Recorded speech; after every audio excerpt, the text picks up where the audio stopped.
برف پاکن هم داره، اینم برف پاکنشه.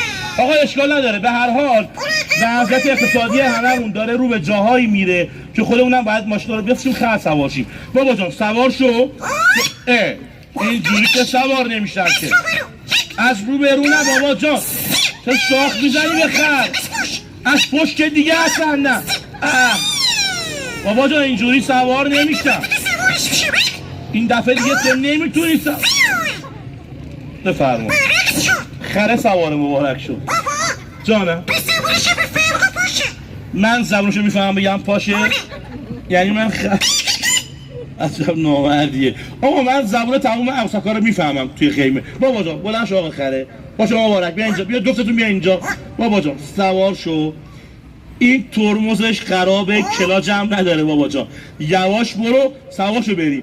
آقا دستا بالا بریم آرایشگاه. آقا سلام خانم سلام اولا سلام، اگه شما رو زیر کنم تقصیر ندارم. اولا من پیره پیره پیره، ترمز نمیگیره گیره گیره. اولاق من ماشین من ماشین من اولاق من. آقا من یه خواسته از شما دارم. الان عروس و دومات میان، میخوام عروسی رو برگزار کنیم، خطبه رو بخونیم. این زبون بحث آبی کس و کارم. نه یعنی که اینا فکر و فامیل خیلی ندارن. شما به عنوان آدم عروس آدم دومات تشریف داشته باشید. آقای بیژن قدوسی از کارگردانان خوب اصفهان هم در جمع ما هستن، تشریف آوردن، به عنوان آدم عروسن ایشون. آقا بیژن خیلی مخلصی. به افتخار آقای قدوسی کارگردان خوشم، به دست قشنگ بزنید.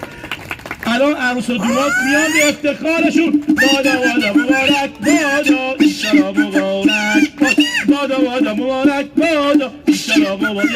یه لحظه بابا تو بیا عقب، بیا عقب. زشته تیاره. بابا تو چهارباغی بیا اینجا بزن و برو عقب، بیا بزن و به رقص نداری. بابا جان نفسه امیر بکش. بابا جان نفسه امیر. آقا عروس که نباید اینقدر جلد باشه که هنون نیمده دارید جفتک و بارو میندازید. بابا جان خیلی خوب خطبه رو بخونیم، خیلی خوب میخونم. باشه بابا جان.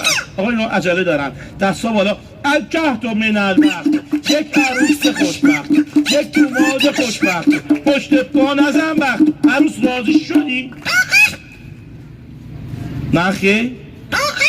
تو الان داشتی شیرجه زدی بری خونه وقت، چرا نه؟